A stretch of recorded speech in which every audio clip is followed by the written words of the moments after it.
Hello everyone, a very good morning to all.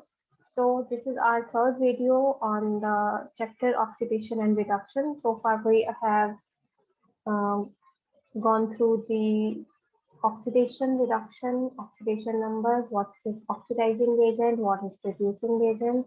So whenever there is loss of electron, it is called as oxidation. Whenever there is gain of electron by a species, that is called as reduction. The in a particular reaction, oxidation and reduction takes place in the same reaction. If one species is undergoing oxidation, that is going to be the reducing agent, and the species which undergoes reduction is the oxidizing agent in that particular reaction. And further, we studied about the reduction potentials as the standard electrode potentials which we denote, which we take are in the form of reduction potentials, and more positive reduction potential means more is the tendency of that particular compound to reduce is higher. So if reduction potential or also reduction potential and oxidation potential are opposite of each other, that is, if value of reduction potential is x, then its oxidation potential is going to be minus x. For calculating the standard electrode potential, we'll have to use the standard hydrogen electrode in a other half cell of the reaction. So we will use this formula that for the measurement of overall E naught cell, E right minus left, where on the right side it is going to be cathode and on the left side it is going to be anode. So here is a representation of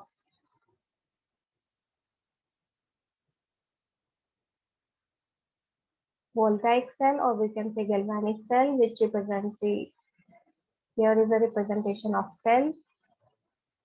So now we are familiar with all the terms.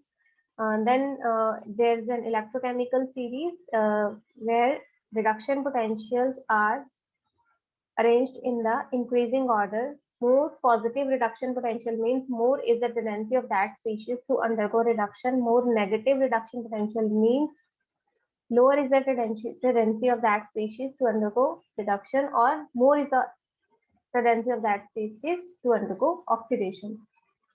So this is the formula for calculating the EMF of the cell.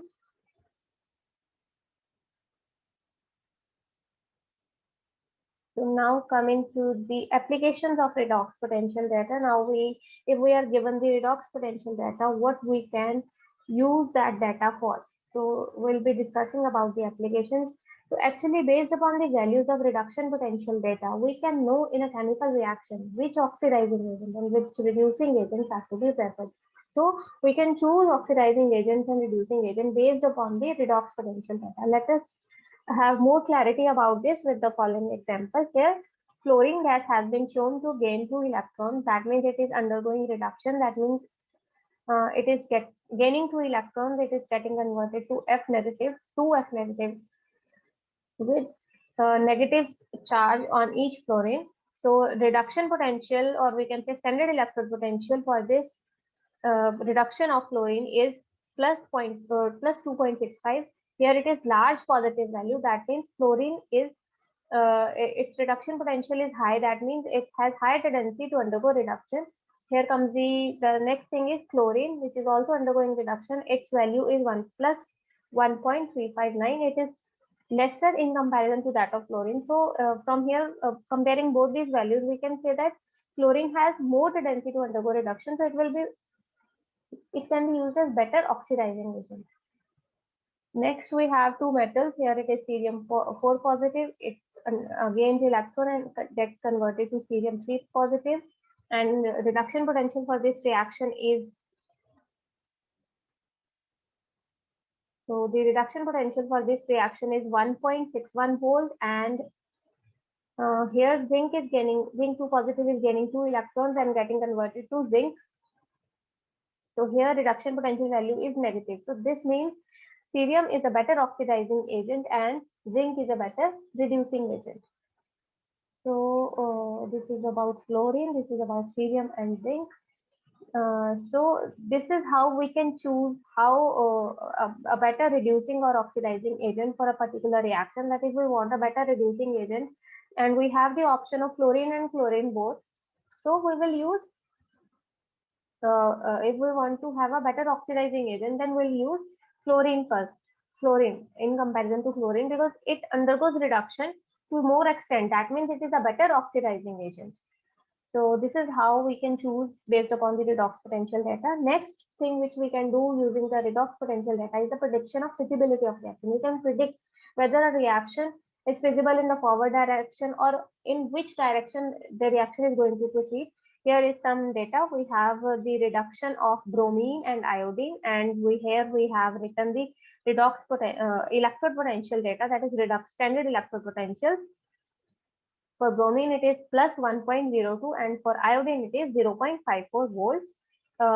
Iodine is having lesser tendency to undergo reduction in comparison to bromine. So both the reactions here, these reactions are demarcated as A and B. A is for bromine 1 and B is for iodine 1. These are written in the form of reduction half. So if we try to react bromine and iodine, both are undergoing reduction, then it won't be possible. They won't react because both have the reduction half. Here we'll have to convert one into the oxidation half. So the one which is having more tendency to undergo oxidation is in comparison is iodine. So we'll write iodine will reverse the reaction of the iodine, that is will show it as it is undergoing oxidation. So we'll react bromine with 2I negative. It will give us 2Br negative plus I2. So E0 cell for this reaction is 0.48. And if we write it other way around, that iodine is undergoing reduction and bromine is undergoing oxidation, then the E0 cell is going to be minus 0.48 volts. So it depends upon the value of E0 cell whether the reaction is going to proceed as D or E. C is not the possibility. Here we have two options: either bromine is going to undergo reduction or iodine is going to undergo reduction. So we have written that both the reactions in this form, and we have written E0 cell for both.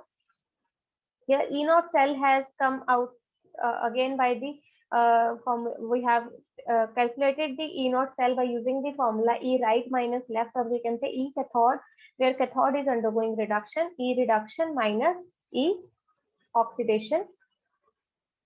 So here it has been, for the D case, it has been done like reduction means for bromine, that is 1.02 minus 0.454. And in the second case, it is 0.54 minus 1.02. That's why it has come out to be negative. So this is how E0 cell has been calculated. So from the E0 cell value, we can predict whether the reaction is going to proceed as D or E.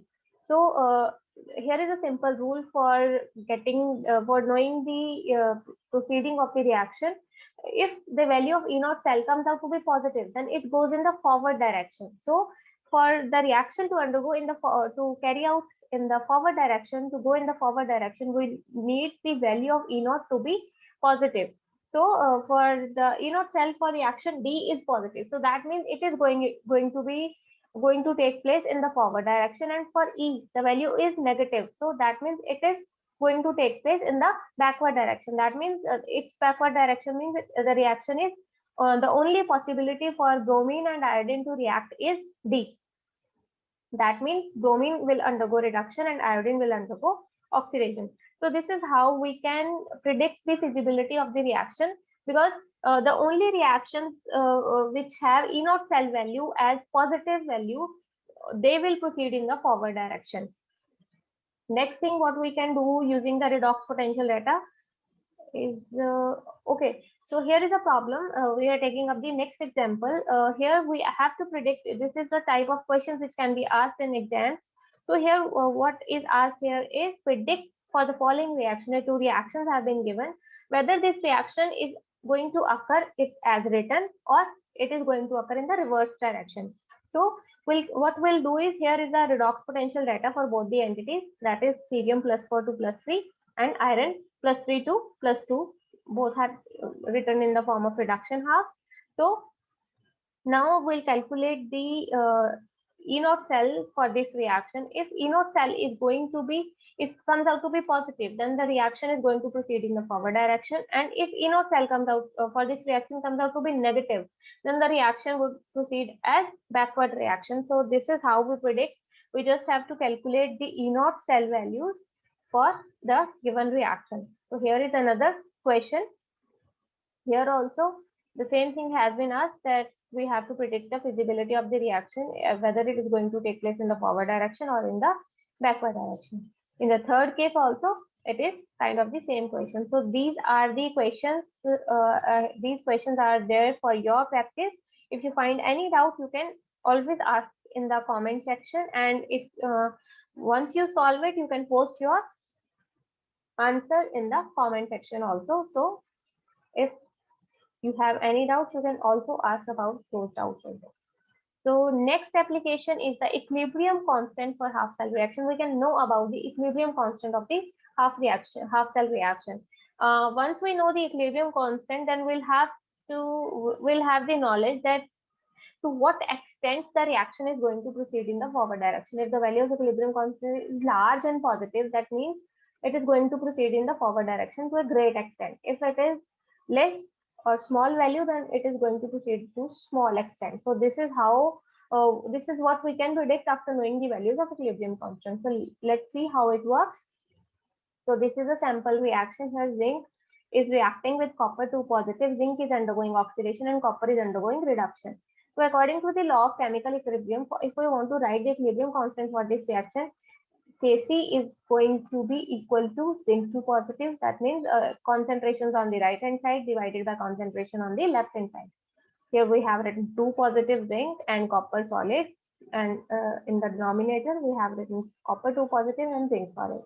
So as for the solid, the concentration term is taken as unity. So we are left with these two terms, that is zinc 2 positive, concentration of zinc 2 positive. Here square bracket is representing the concentration of zinc 2 positive, that is concentration of zinc ions, and concentration divided by concentration of copper ions. This is what from here we'll get the value of equilibrium constant. Also, further, the equilibrium constant is related to the E naught cell with the following formula. E naught cell is equal to 2.303 RT log of Kc. Kc is equilibrium constant by NF. So, or we can, if we use the standard conditions, that is temperature we take as 25 degrees Celsius. R is gas constant here, F is Faraday constant, and N is the number of electrons getting exchanged in a balanced chemical equation. So here just N is left because it depends upon the reaction. Rest of the terms are standard. So we have put the values of rest of the terms, and we are getting this. We have simplified this equation in this form, that E naught cell is equal to 0.0591 divided by N log of Kc. So we can always memorize this formula until we are using the standard conditions. Now, if the other conditions are given to you, then for that, if temperature changes or if different R value or different, these two are standard terms, only the temperature can change. They can ask you about the E naught cell at particular temperature, then you will have to use this formula. So generally this formula will does the work. So this is the easiest one. So from here E naught cell we can always calculate using the redox potential data. It is always right minus left, or we can say cathode minus anode, or we can say reduction minus oxidation, because reduction always takes place on cathode and oxidation always takes place on an anode. And as we memorized it as red cat and an ox. So after doing the right minus left, we have the value of E naught cell as 1.10, which comes out to be positive. That means reaction will proceed in the forward direction. Now we'll have to calculate the value of Kc. To what extent the reaction proceeds in the forward direction, we have to find this. So what we'll do is we'll put the value of E naught cell here and we'll calculate the value of Kc. So from here log of Kc comes out to be 2.2 divided by 0.059, or it comes out to be 37.2. So if we do the anti-log, then Kc, value of Kc comes out to be 10 raised to 37.2. So this is highly positive and very high value for Kc we have got. So that means that equilibrium concentration of zinc, if we go back to the equation for Kc here is it is equal to concentration of zinc divided by concentration of copper. So if the value is large, that means concentration of zinc is very higher in comparison to concentration of copper. So we can say that from here we can say that the reaction goes in the forward direction to a large extent, to a great extent. So here comes the question which can be the question type which can be there out of this data which we have just discussed. So here what you are to do is you are given with two reactions.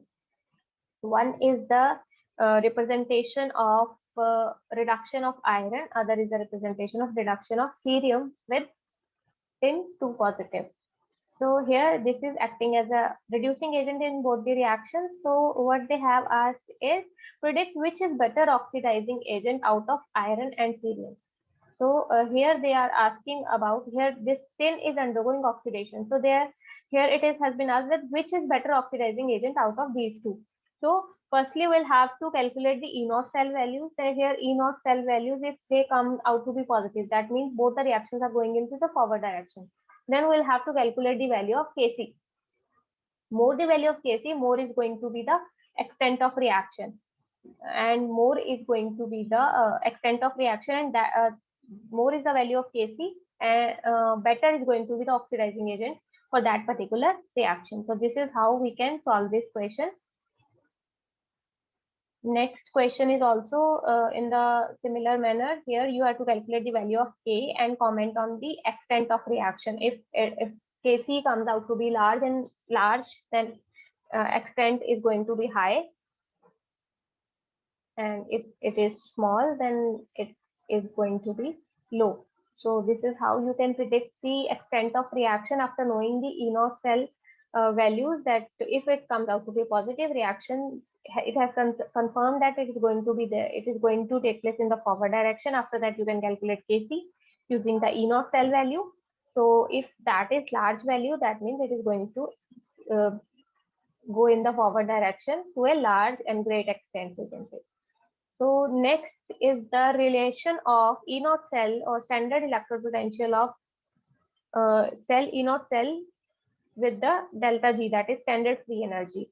So delta G naught is equal to minus NF E naught cell. Also delta G from thermodynamics we know it is equal to delta H minus T delta H. So for half cell reaction, delta G is calculated the same way as we do for E naught cell, that is by using standard hydrogen electrode.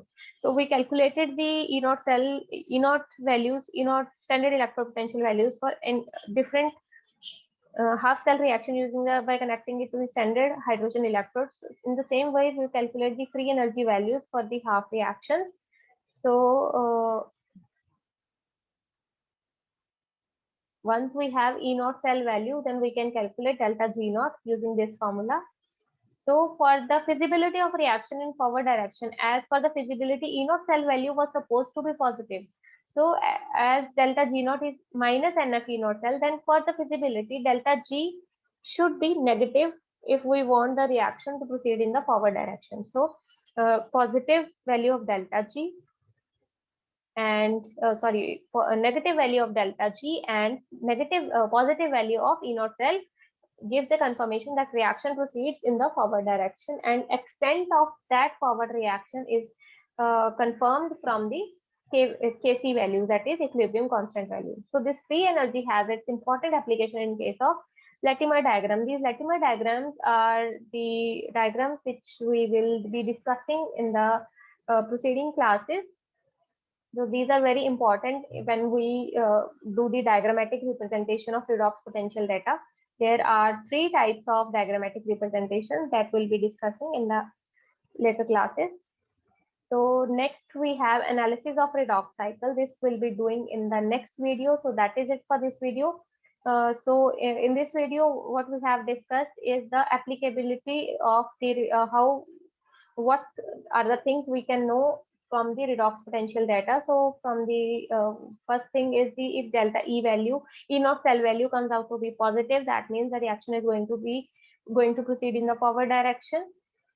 And if from there we can also calculate the value of Kc, and we can also calculate the value of delta G. Delta G should be negative, delta E should be electrode potential should be positive, and K should be high for for the extent of reaction, for having the great extent of reaction in the forward direction.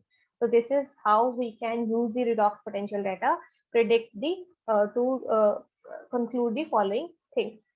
So that is it for this video. Thank you so much.